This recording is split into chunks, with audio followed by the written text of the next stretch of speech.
Welcome in to your first podcast, David. Appreciate it, man. You know, I've been doing lighting for 22 years, and I started this business in 2015, so 10 years ago. You're kicking a hitch, and you just hop on a trend. That one viral video that came out. Oh, you gotta give him that hawk too and spit on that thing. You get me? And you're like, okay, I think I need to start making content. I did a strip light job that turned out really nice. Just one little piece, you know, like 3 LED diodes that just weren't changing color. I think the job was probably around $8,000. They're a hassle. I think I spent $10,000 on materials. Other viral TikToks with lighting. I wanted to show you, number one, layer your lighting. True. Okay. Number two, choose the right fixtures. Obviously, you talk about this all the time. True. Easy to say, harder to do. So I finished my beer. Ugh. Do I have to chug it at the No, end? you know what? It. Yeah, chug All it. When's the last time you chugged a beer? Oh, your wife's gonna kill me. So here you go. He's rolling. This is to your podcast, Cherry. Yeah. Welcome in to your first podcast. David. Appreciate it, man. I know I got a bunch of shit here, like it's an interview or whatever, but I think we didn't get this on camera. So I mean, let's kind of rehash what we had talked about the viral, like what got you into actually making content, and then we'll get into like the lighting and all that stuff. But I think it's just, like I was saying, I think it's just hilarious how you're kicking a hitch and you just hop on a trend and you get like 6 million views or 5 million views, whatever it was. And then you're like, okay, I think I need to start making content. Because like what was interesting is what you said, most people have an issue before getting into it. But your issue is like from the top dropping down, all these fucking views. And then you're like, shit, we have to like. Well, we could actually step back a little bit because, you know, I've been doing lighting for 22 years and I started this business in 2015, so 10 years ago. And after COVID, my business evolved and we started doing these parks and all this commercial work, you know, and I thought it would just like be a seamless integration. But then, you know, after a while, I realized that like I couldn't just focus on landscape lighting and have the guys that were handling the commercial work and make that run smoothly. So, you know, I went a few years, you know, where my sales went from a little bit over $1 million to, you know, basically like chop that in half for landscape lighting. But my commercial business was like steadily climbing the whole time, you know. So I kind of took my eye off the ball with landscape lighting a little bit. And, you know, now that our commercial work's running smoothly, you know, I went back because I went years and, you know, no mailers, no advertisements, you know, and I still like managed to keep that segment of my business busy enough, you know. So when the social media stuff came about, it was just me trying to make a conscious effort of like, hey, like I've already put my time into commercial work.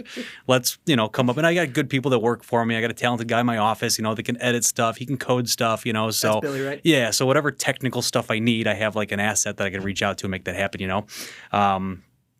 So I just started like filming stuff and getting content, and I'd come up with ideas and whatever job would fit, but I didn't really know like how to make it efficient. So I was recording like hours worth of footage and saying like, hey, can you take this and turn this into a video?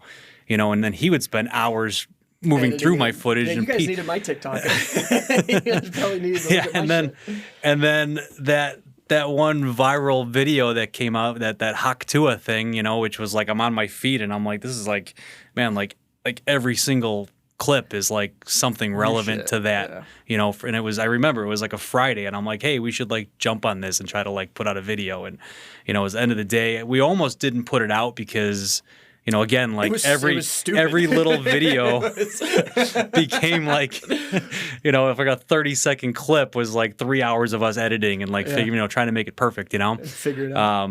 So we put out some video that was, you know, not classy and, you know, but it jumped on the moment. And then we, you know, I got, I don't know, close to 1 million views on TikTok and we got like a little over 4 million on Instagram, you know. Yeah, it's crazy. So like you would think like struggling with social media and then you like call someone for help, but it was actually kind of the opposite. I'm like, I actually like did really well, and then realized that like, hey, like me just trying to like steer this ship on my own and make this consistent isn't really cutting it, you know. What did Billy think about that whole thing while you guys were like when you're going through the process and because he's sweating there editing it too, and so when it pops off, What was his thing? Was he like, dude, we have to double down. We have to make another hot tour No, we video." just had fun with it. I mean, it was cool, right? Because I mean, you only have so many followers when you start and so many views, So when you get a video that's pushing 4 million views, it's like it's cool to like day after day, like are you getting hundreds of thousands of eyes on it? So and you're getting followers from it too. I mean, I probably went from a few hundred followers. I probably doubled my followers over the course of that. I'm sure some of them have dropped off, but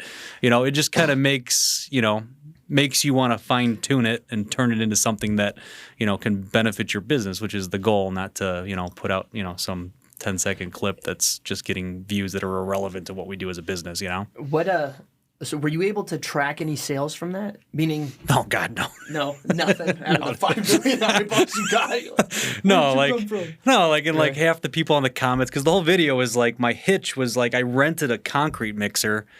And I was just hauling it from like Home Depot to the job site, So I didn't like turn my hitch around and lower it and make it all perfect, So like my hitch was too high on my truck for the trailer, and I was just like, I would get on it and like stomp on it to get it to like go down, and I'd stomp on the lever to to hook it onto the ball. And so like half the comments were like people dogging on me because the hitch was too high. I'm like, I know the hitch. Like I know it's too high, but then it's like, and in the beginning, like you want to chime in and like correct the person, then you're like, whatever, you can't stop the hate of the world just pushing on you. That's funny. You know what? I did read the comments. Did you see all the 30-year-old women, the 40-year-old women about the forearms? They were like, wow, look at those forearms. I stopped dude. after people started goofing on the way I hooked up my hitch. I'm like, I don't even want to read the comments. Just say whatever you want. I looked at your TikTok too. You posted nothing after that. Oh, I mean, if you look at, that was probably the last video I posted. There was probably like a 3-month gap until you started posting.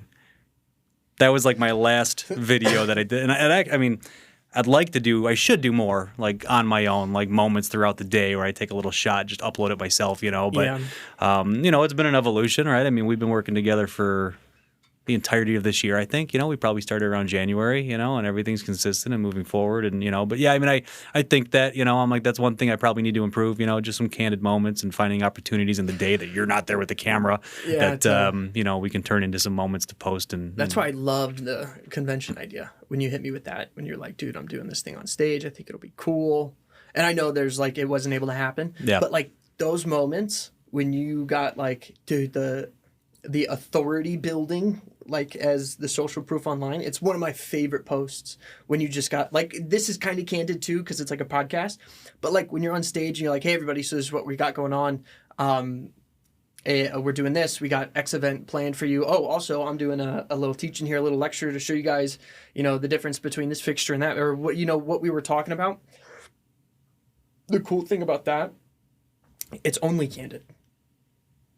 It's only candid. And I mean, you got like 8 hours of that stuff. None of it's scripted. I mean, obviously you got all this crap before you go on and stuff. Like we have this, but like that's what I was like, dude, that'll be actually really cool to get you on stage because it's another perspective that people don't see of you online.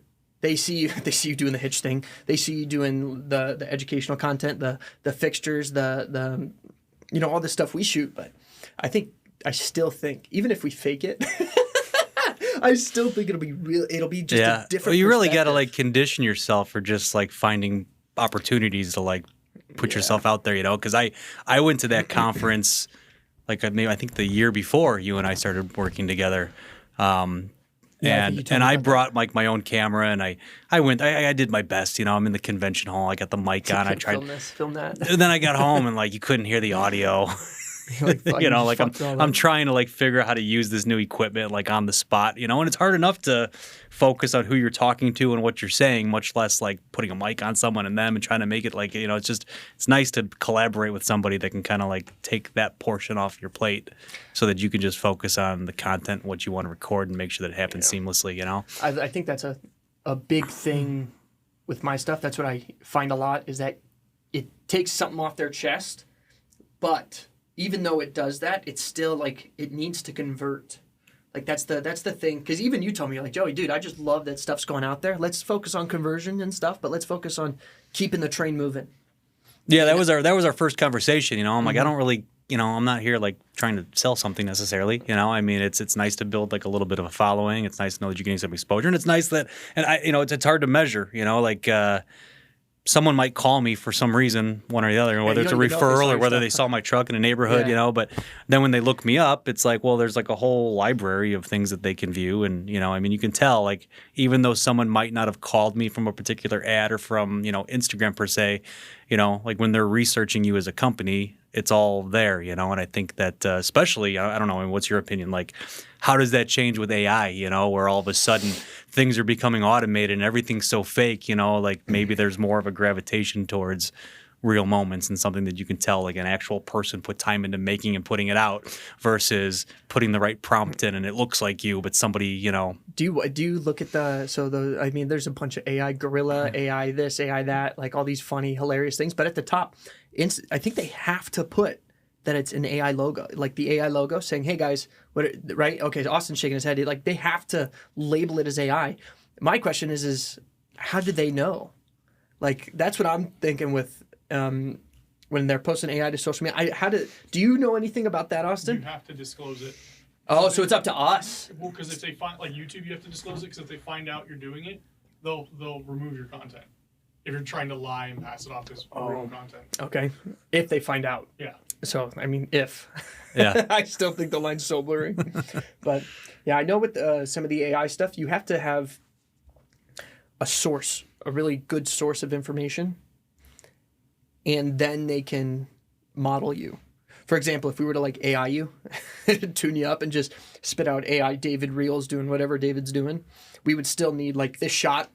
Yeah. We would still need, like, you saying your ABCs. Well, I downloaded like a trial of like Google's VO, You did not do it. VO3, because I had some ideas for like maybe some commercials that we could make, with some characters in it to do like advertising, I and think you were telling me about that, actually. I think it's almost like, like when LED lighting first came out, because when everything was halogen, there was like a finite,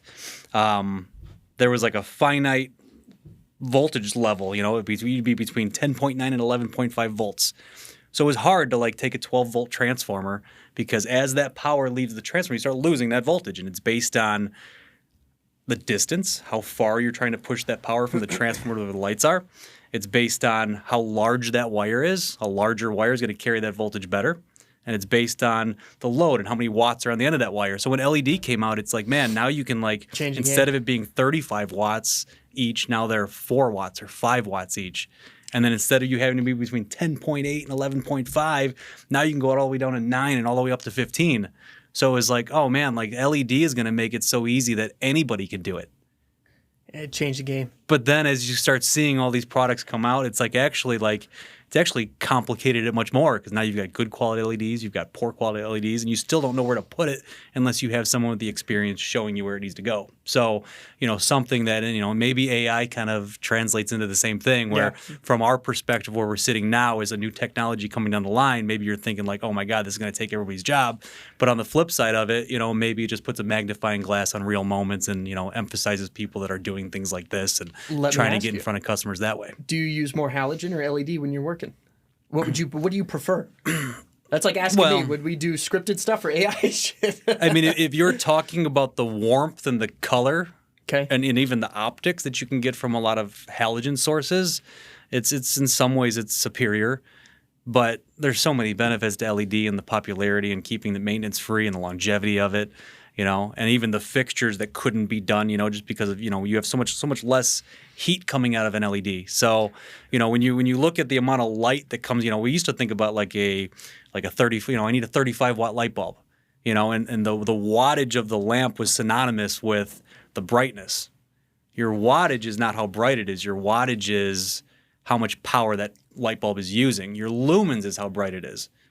But, you'd have an incandescent lamp and a halogen lamp, and you'd have a high-pressure sodium, like on a street light, and some were more efficient than others, but it was, like, all pretty relative, Now, wattage is, because of LED, it's like there's a little bit more of a distinction between wattage and lumens, even from a consumer standpoint, because I think the first LED job I did, like the first actual install where I'm like, hey, this has evolved enough where, I'm comfortable putting it in a job and feeling like it's going to last as long as it should. Because when they first came out, it was, it was cool that you could get that much light out of an LED, but you'd look at the light, you'd look at the light bulb and it was like a skeleton frame, and you could see the wiring and the solder and the LEDs inside. You're like, there's no way. Which one would last longer? Or does Well, it depend on the setup or? when they rate a lamp for how long it's going to last, I mean, it's, there's a process to it and it's in a controlled environment, but you take that same lamp and you put it into a fixture. And that's the hard thing about drop-ins and retrofit fixtures is that, so back in the day when everything was halogen, like your fixtures would get bigger with the wattage, even though the lamp was the same size. And that was primarily because, those halogen lamps would put off so much heat, So when you take a 5-watt LED and you compare it to a 35-watt halogen, you're getting about the same lumens. The difference is that with a halogen lamp, some of that energy is converted into light and a lot of that energy is converted into heat. With LEDs, some of that energy is converted into heat, but a lot of it's converted into light. So it just becomes more efficient in that regard. You get more lumens per watt out of LEDs. Yeah, when we're lighting anything on film or sets, or even for like the stuff we do, the light that I throw in front of you, everything's LED. Yeah. Every single piece. Otherwise, I mean, they feel the heat. They feel like. Well, and the technology's come a long way too. I mean, like when we do landscape true. lighting, I mean, there's a color rendering index, and there's a certain minimum. But if you're putting LEDs in on a display case in the Louis Vuitton store.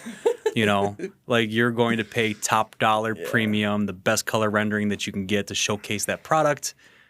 I mean, it'd be nice to be able to do that on every job, but there's still like a limitation. It's like it's not necessarily worth it. You put the money where it makes the most sense. Because there's other elements that are important too.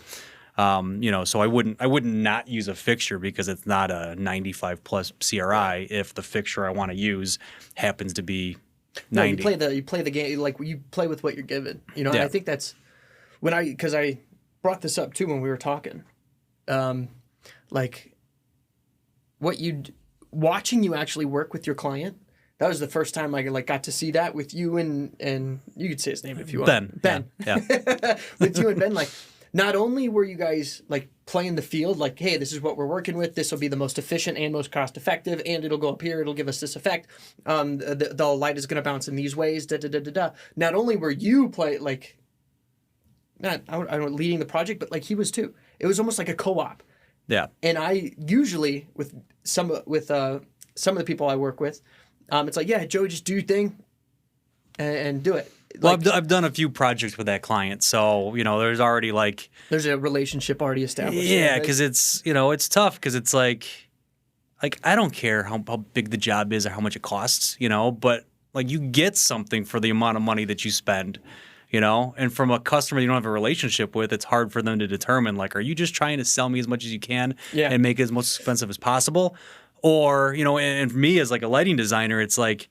It's not about the cost. It's just like if I have the resources to use the products that I want to use in the way that I want to use them and put the amount of fixtures that I want to use to make it look its best, yeah, the price goes up, So like Ben is unique because like I've told him this, like he was talking just as much game as you were. he runs his home improvement projects like a GC, I'm like, hey Ben, if you ever want to flip a house with me, like I'm in. Let's do it. Because I'm getting, it's like if he sees something that's out of line, just got that skill. He's not like filing it in his head and like, letting you know next time he sees you. It's like 9:00 at night on a Saturday. Hey, we got a light out. Yeah. So he's like very on top of it in that regard. And that was it. But he's also fair, I mean, like that project, it actually didn't go entirely smooth, like he had some other workers there. There was an outlet that, they had some water getting into a conduit. So when I was hooking up my equipment onto that outlet, it was tripping the GFI and it was tripping the breaker. And it was almost like a little bit of a standoff where it's like, I don't want to be the contractor that comes out and says, oh, that's not me, that's someone else, because maybe it is me, like I do have something plugged into it. I don't know.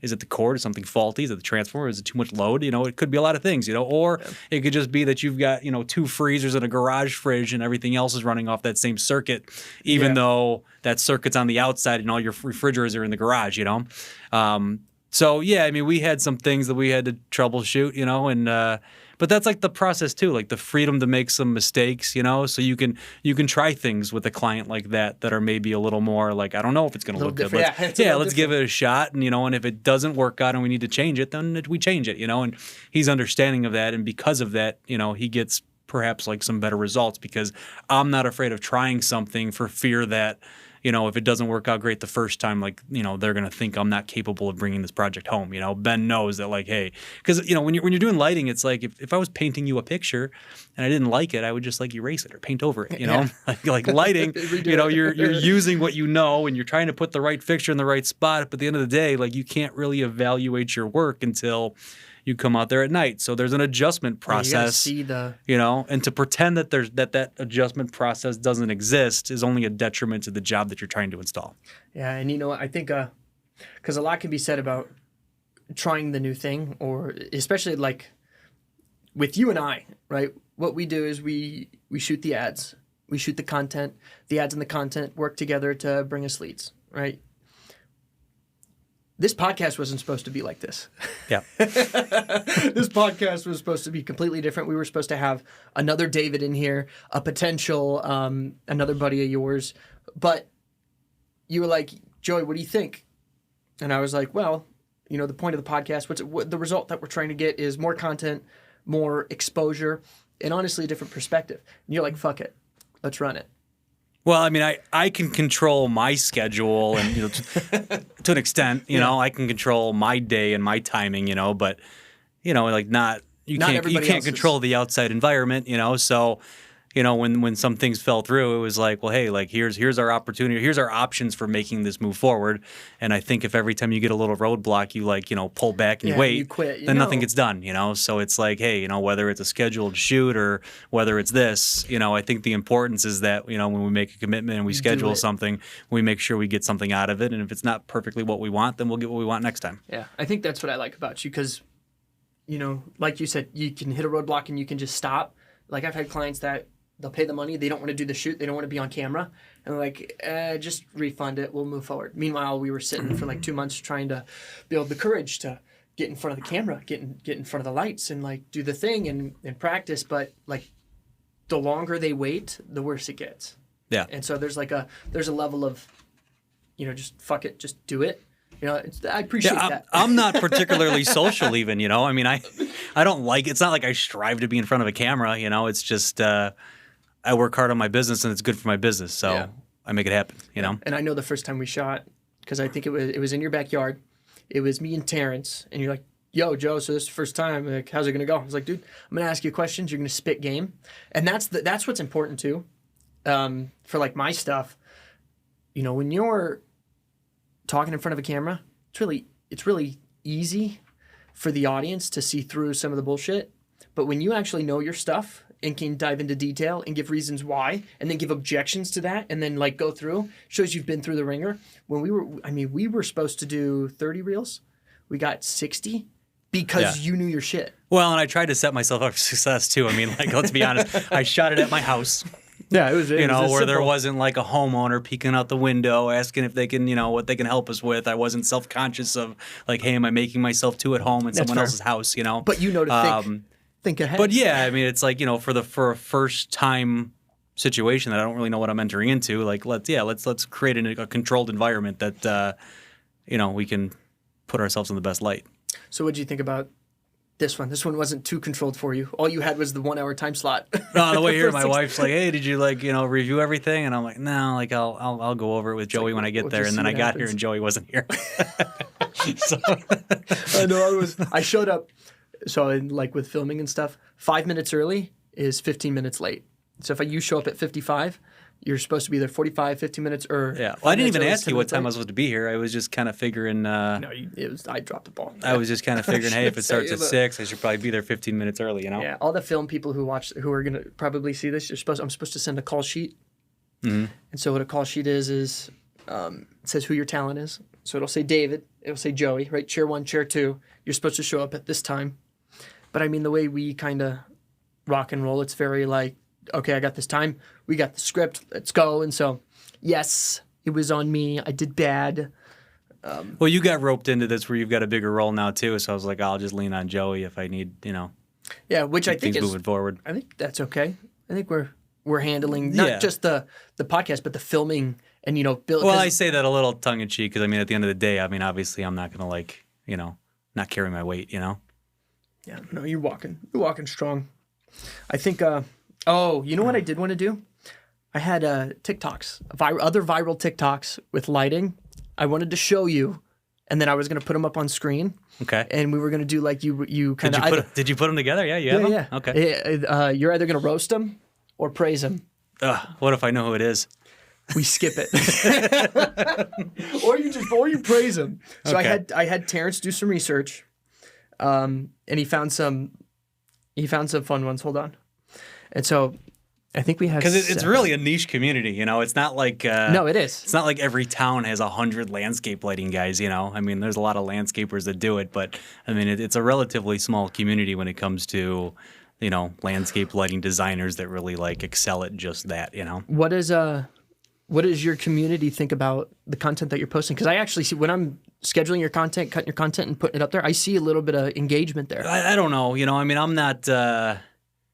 I'm trying to be more involved now because I kind of see that that's like where things are going, you know. Plus, I took a few years off from like participating in like trade events and such, you know. And then when I went back, I was like, man, there's like there's guys that are doing like coaching, you know. There's guys that are doing just you know, courses to help you get better at it. You know, I mean, like it's really evolved in kind of like a cool way where it's not you know, where people are branching off and creating businesses that are more than just you know, digging trenches and putting lights in the ground, you know, which is cool. I think it's good for the industry. I'm not one to, you know, like competition to me. It's like if there's guys in town that are doing landscape lighting, like I think that awareness, you know, like for the guys that do it well, you have to charge a certain amount, you know, for the guys that want to, you know, do it on the cheap, you know, it's like they bring the whole industry down in some ways, you know, because now there's an expectation that that's what it costs. You know, so the more people that you have doing it well, charging what they need to charge in order to do that, I think it just elevates, you know, the whole industry a little bit where, you know, I'd rather have somebody that's had a couple good lighting designers come out, you know, because they've already got some ideas. They already know what those ideas are going to cost. And then I come in and give them my ideas that's hopefully at a comparable price, you know, and it's a level playing field for making a decision. It's not my $20,000 job is competing against the guy that's claiming he could do it for $7,000 when in reality we know he can't. It's trying. How often do you find yourself having to fight that? When I say fight that, I mean like, oh, this guy told you that, but you know, fighting the I don't want to say competition, but do you see what I'm trying to say? I don't. I mean, I fight just, you know, most people don't have a perception of what this should cost. You know, so if someone else has been out there that's doing a good job, then it's better, right? Because they've already got that, again, like that baseline of what this costs, you know? You know, people don't understand. Like I ran a call the other day and, you know, she's like, man, I really have like this less is more philosophy, you know? And like less is more. It's like a saying. Everybody says it, you know? It's like, oh yeah, less is more.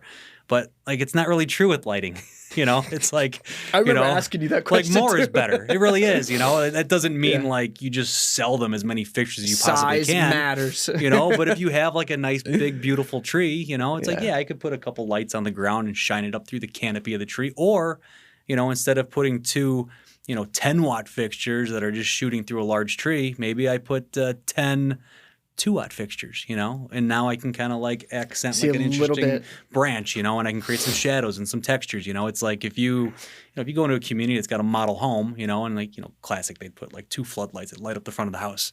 And then I come in, you know, like say someone buys that same house and they have me come in to discuss lighting with them, you know, and I come and say, well, let's do one from the peak and let's light up this and accent these features. Yeah, it's the ideas that they're hiring. Yeah, now I've got 50 lights. You know, and my 50 lights might be the same wattage as those 2 floodlights. Well, why does 50 look better than 2? Again, because you're creating depth and texture and you're creating a scene and you're leading somebody through the property. But you can't do that with 2 floodlights. Yeah, in their head, 2 floodlights is cheaper, therefore it looks better. Yeah. So she said that to me. That's what you you're know, fighting. it's like that's what I'm fighting. You know, like, oh, less is more. You know, it's like, man, that sounds nice. You know, but it's just it doesn't really apply with lighting. Yeah, it means low budget. More is better. You know, but we still I still want to sell a job. You know, like I will fight as hard as I can to get the job down to fit a budget. But I also want to explain to you, like, well, here's what you're getting for that, and here's what you're not getting for that. You know, and what's nice about lighting in a lot of ways, it's like if I was building a, you know, like a patio cover. Say we want it like 10 by 10, you know, and you install it, and then you're like, oh man, I wish it was like 15 by 10. You're going to pay a whole lot more to make that patio cover 5 feet wider than if you would have just decided to make it 15 by 10 to begin with. Lighting's a little bit different because it's a little bit easier to add on to. So like you if can I plug sell it in. you 20 lights in your backyard, or if you want to like separate, if I give you a price for your front yard and your backyard, and then you want to, hey, what about just doing the front? Like I'm not hitting, I'm generally not hitting somebody with like here's your do it all today price, and if you break it down, it's this price. The only inefficiency becomes is, if you decide you want to add 2 lights later, well, I've got 2 guys in a truck that are coming from one job, going to your house, installing those 2 lights, and they got to drive somewhere else, and there's an inefficiency there. So you have to charge for that inefficiency, otherwise you couldn't make any money installing those 2 lights. There's no profit. Yeah. But splitting the front yard and the backyard and taking a 10-day project and making it a 5-day project, and then we'll do the other 5 days later, it doesn't really affect the price, Yeah.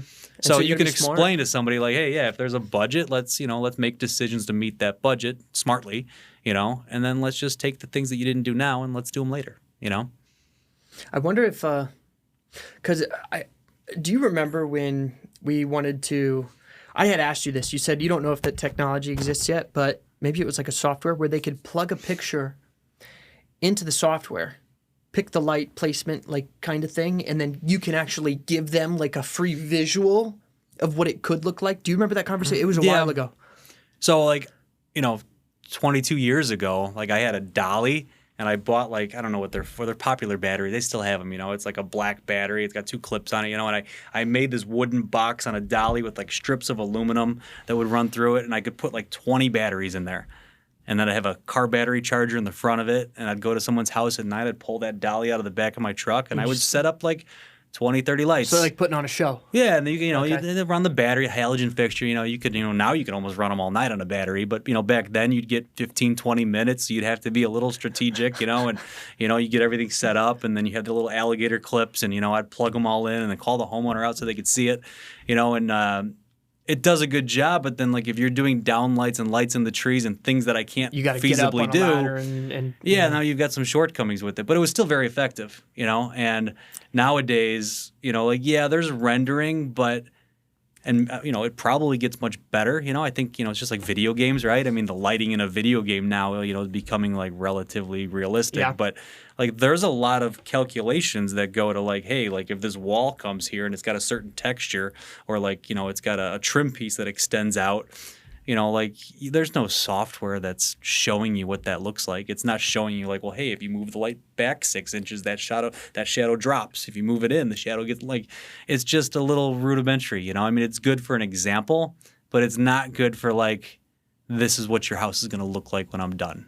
Yeah. So you got to pre-qualify. You got to I see what you're saying. It makes a nice design. It's a nice presentation, but it's not a realistic example yet. Do you think? I mean, we were talking about AI. Do you think AI would come into play here? Do you think it's going to affect your industry at all? Do you think there's anything where it's ooh, that's going to remove this piece of labor? I don't know. I think it becomes like graphic design. I guess so. I have Photoshop, but it doesn't mean I can make that picture that someone else can make, So yeah, you might have some fancy light rendering software that's super realistic, but you still need to know what fixture and where to put it, and then the software has to have those fixtures loaded into it. There's a whole and now you're an architect. Yeah, I guess so. Now it's now you're learning this software that's probably relatively expensive, that's got a learning curve, and so it's making the people that are already good better, but it's not making somebody that's not good. We'll see. I think I mean, I don't know. That's my guess as to how things move forward in that regard. Yeah. The next 5 years will be nuts with AI. I think so. Yeah, I think because they're already starting to do a bunch of shit for me, like ChatGPT. Just that simple software has almost completely removed copywriting. I saw your head peek up. What do you think? I use it a lot now. I use it a lot for text files of episodes, and be generate a blog post, generate a social media post, generate this, and it'll just speed up the process. Yeah. The thing I like about it is ideation.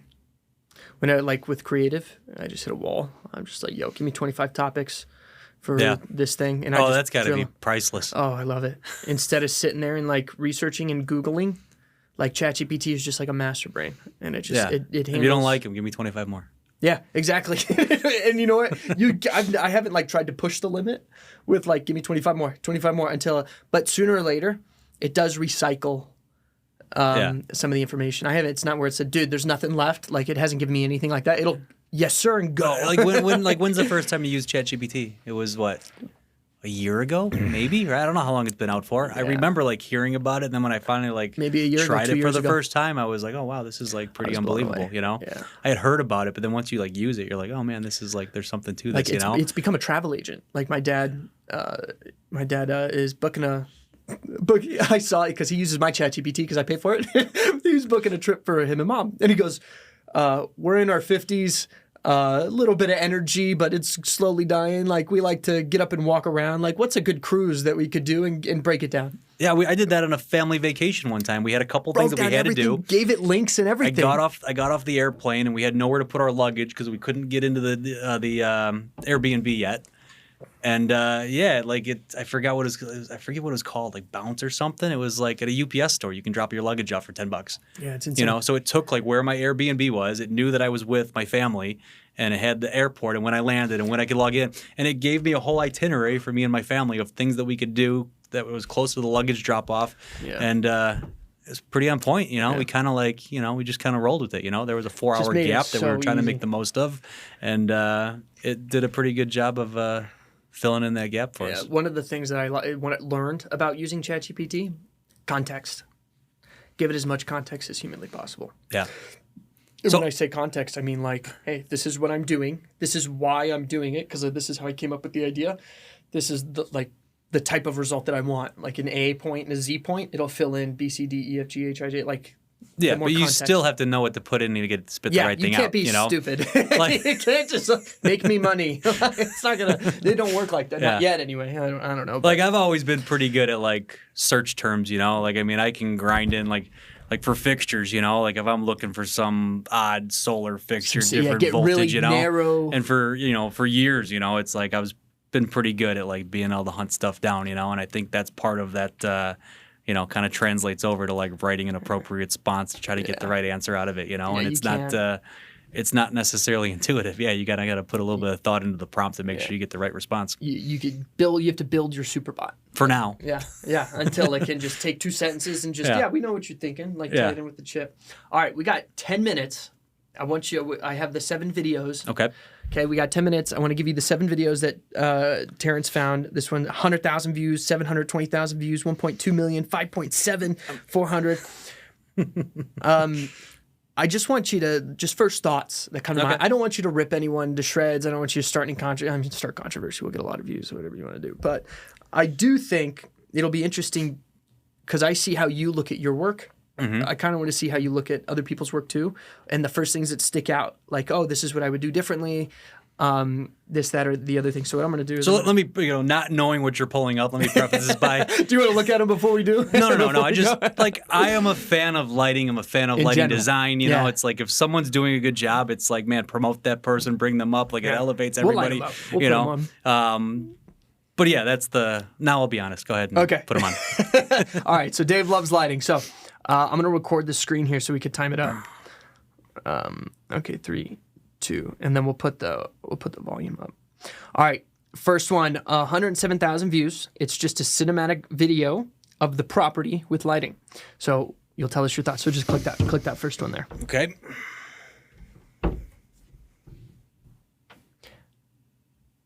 Is there any audio with it? No, now it's walking through. It's freezing a little bit on us here.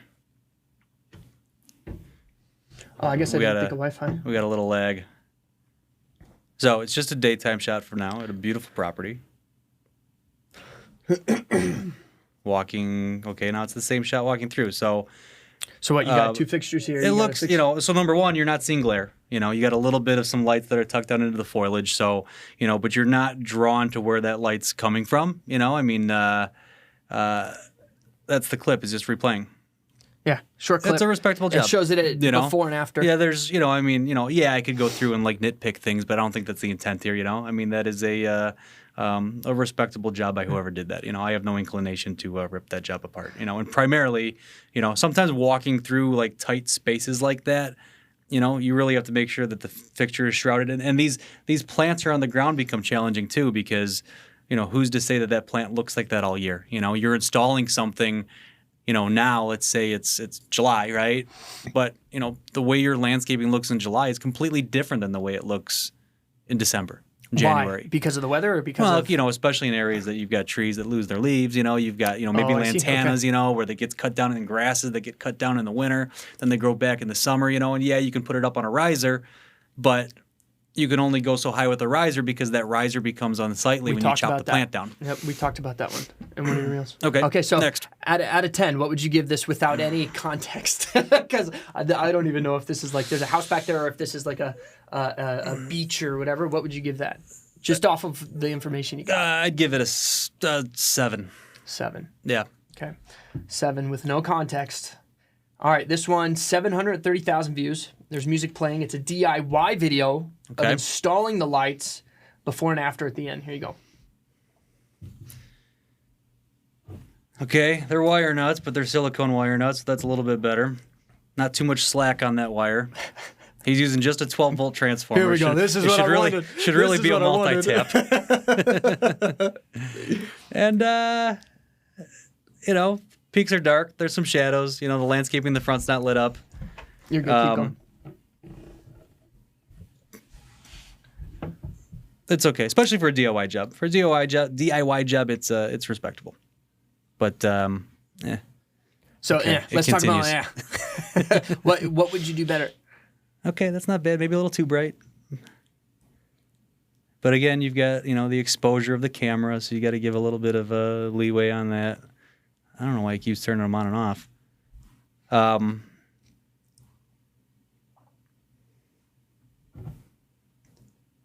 It's a brass fixture. Yeah, it's a cheap transformer. Here we go. Just a couple jabs. We're gonna give that a 5.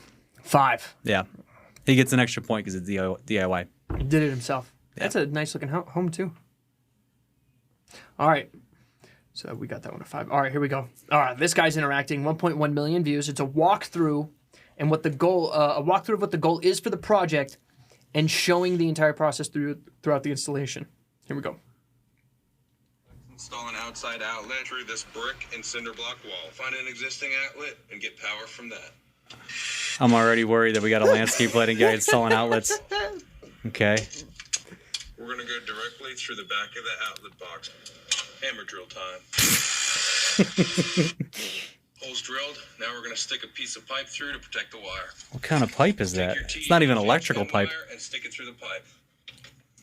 I see it Seal now. up the hole. Needs a fitting. Install the Professional outlet. lighting designer. Now let's go outside. Watches Put the DIYers. wire out on this side. Now let's install the outlet. He did put silicone behind it. I'll give him credit for that. Plus 1 point. Resistant outlet.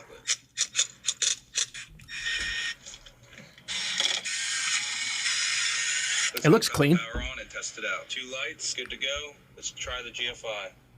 No lights, we trip the GFI, and that's how you install an outside outlet. Let's install an outside outlet How'd he do? through this brick and cinder block wall. Find an existing outlet and get power from that. Is this a skip? Well, it's more of a, like I've got quite a few like bona fide electricians that work for me now, so I've kind of like gained some respect for the trades. For what and, okay. and I'm not an electrician, but Okay, so it's a little outside the realm. you really shouldn't be doing electrical if you don't know what you're doing. I don't know what that pipe was. It was red. It's not electrical. It was like just a piece of extra hose he had in his garage. That's not really the proper. Let's just get the video done and post it. There should be a fitting that goes on the back of that box, and it's. I would say that if you don't know what you're doing, you really shouldn't be messing with electrical. And that goes for Joe homeowner or like your landscape lighting guy. Again, I've had a lot of electricians that work for me. I've learned a lot about the trades, and it's not as simple as he's portraying and promoting it to be. So That actually brings me to a question. How much of, and we'll finish these, we have 2 more, but how much of your work requires permitting? Any of it? for landscape lighting, I have a contractor's license, but they don't require you to pull individual permits for landscape lighting projects. There's HOAs. Sometimes you have to get, obviously, like permission from an HOA. But there's not a lot of permitting involved, especially if you're not, playing with the 120 volt side of it, just with the 12 volt side. Okay, so there's a level to where you would need. Yeah. Yeah, if you're making an alteration to somebody's 120 volt electrical system in their house, yeah, you should pull a permit. Okay. Just Or at a curious. minimum, know what you're doing. Just watch a YouTube video. All right, this one is roughly 6 million views. No talking, just a walkthrough. Installation, there's music. Bass drop shows the big reveal of what's installed. Has an iPhone out to show the remote controlled lights can change settings at the click of a button. All right. Here we go. Really? If you got it? If you got it locked? Okay, he's so, got it. It looks cool. I get where he's going with it. And, I would, maybe even perhaps like to put something like that in my toolbox, but I'm not putting a strip light recessed into a channel facing up on your patio. It's not going to last. Ooh, why won't it last? Because when it rains, water is going to sit in that channel. It looks wet. The concrete already looks wet, too. I mean, there's a lot of really cool things that you could do, but you have to balance that with, like, for example, like a classic example would be like some people like the look of like mini lights wrapped around a tree. And yeah, it looks endearing. It looks nice, but like you're not getting 10 years out of that. You're getting a season, and 2 seasons out of it. Walking around playing in the backyard. So that doesn't mean don't do it. It just means let's be real about, the pros and cons of what we're looking to do. And if you like that look and you're willing to maintain it as it needs to be maintained. Then, yeah. But, I did a strip light job that turned out really nice. It was like this neon flex light that looks like a neon light, but it's all LED. And color changing RGB, with the remote. And it was facing out, and it was expensive product, and I got a little bit cheap on the product. This is probably going back probably a good 8 years, but just one little piece, like 3 LED diodes that just weren't changing color. They were dead? Well, yeah, but you can't cut it, and like you have to take, it was somebody had a 50-foot long bar top in their backyard. So and 3 of them were out. Yeah. You can't fix that. You have to take down 50 feet of light, and his bar was like, it wasn't like hard angles and straight lines. Would you just hide him behind a invisible corner or something, or? Well, no, you can't. It's on the front of his bar. I took it down. Oh, it was on the front. Oh. And I probably replaced that product 3 times. I think the job was, was probably around $8,000. They're a hassle. I think I spent $10,000 on materials. Oh, God. Gotta love those ones. And the homeowner was like, "Hey, I got confidence in you. You can do this, because it looked great. Yeah. Like that's the look that they wanted, and I was able to install what they wanted. It's just the product failed me. Yeah. And I could have, I bought a cheaper product. I could have spent 10 times as much on the product and used something domestically made with the warranty, with factory UL connections, so nothing had to be spliced in the field. But who's to say that would have lasted any longer, I mean, that's what, as much as I want to jump on the newest thing, it's like I kind of want some other people to jump on it first, and then I'll jump on it later. You walk the field, see if there's any landmines, and then if you survive, I'll think about going. Well, and you couple that with, hey, after 22 years of seeing a lot of things fail, whether it's my stuff or somebody else's stuff or just happens. Fixture I encounter in the field, you kind of see how things last, and something that might last here in Las Vegas might not last in Seattle where it rains all the time, and something that might last in Chicago might not last here where it's getting beat down with the sun, or a fixture finish that will hold up great here might not last, on the coast of California where it's, there's a lot of salt in the air, so there becomes like, you might see an Instagram video of something, but it's that knowledge of knowing what products work in what environments, it's just trial and error. It's hard to get that without experience over time. Is there anything for sure that like this will work in Nevada, this will not work in LA? Do you have is there anything like that you have or that you know about?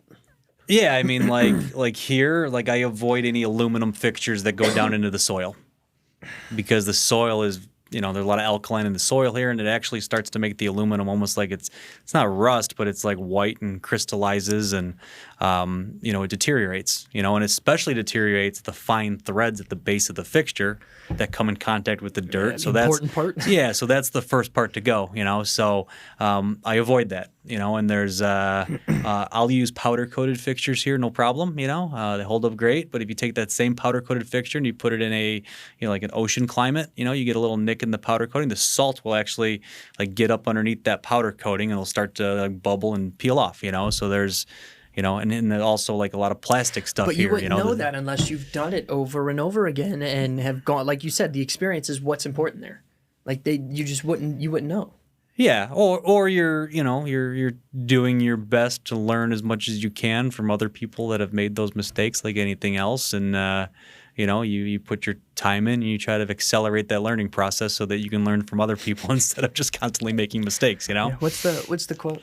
It's like learning from your mistakes it's smart, but learning from others is wise. Or like I don't know, there's like some difference there. But okay, I got last one. All right. 500,000 views. Okay. Music, showcasing of lights installed in the home. Shows different angles. Caption, top 3 tips. Here we go. Top 3 tips for upgrading your landscape lighting. They leave the tips in the description of the video. Okay. So we'll show you the video, and then I'll read the tips out loud. 3 tips for garden lights.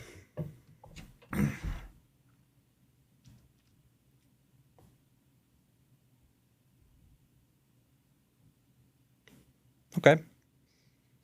Simple. Bollards, create some perspective. You've got a focal point in the back. The linear lights are cool. I don't know what the tips are because it's in the description, but as far as what I'm looking at, that's probably, right up there with the first one. We'll give that a 7.5. There we go. Yeah. That's healthy. All right, so we'll read the tips out loud, and then you tell me what you think.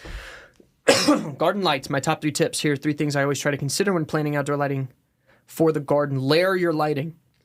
Use a mix of ambient, task, and accent lighting to create depth and highlight key features like pathways, plants, and features.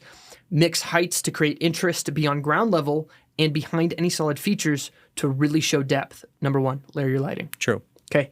Number 2, choose the right fixtures. Obviously, you talk about this all the time. True. Easy to say. So let me do. give you the paragraph you put. Select weather-resistant fixtures that complement your garden style, such as low-voltage LEDs for energy efficiency and adjustable spotlights for flexibility. Solar has also come such a long way, so if wiring isn't an option, consider this too. General. Yeah, a little bit harder to find solar options that are going to meet your needs across the board, but as a blanket statement, that's all true. Okay. Number 3, placement and angles.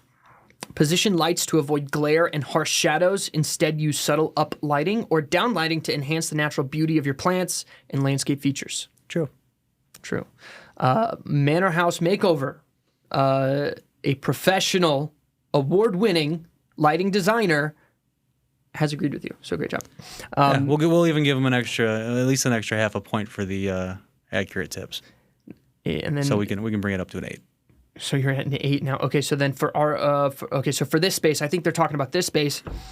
They used LED strip lighting on 2 different angled profiles, flat and face up around the borders and 45 degrees under the steps. For the larger trees, they use spotlights pointing upwards and use different angles depending on the tree position. I really need to get proper night shot. Okay, now she's just explaining. Lastly, pillar post lights for the path to create some height variation on the light path. Okay. Yeah, not bad. Not bad. Great job. All right, dude. That was okay, hold on. Screen recording done now. There we go. I could time that up later in post. So we're coming to the end here. It's 7:06. What'd you think? What'd you think of your first podcast? Yeah, no, it's been fun, man. I appreciate it. Yeah, we kind of did. We're gonna do more. I looked at this once or twice.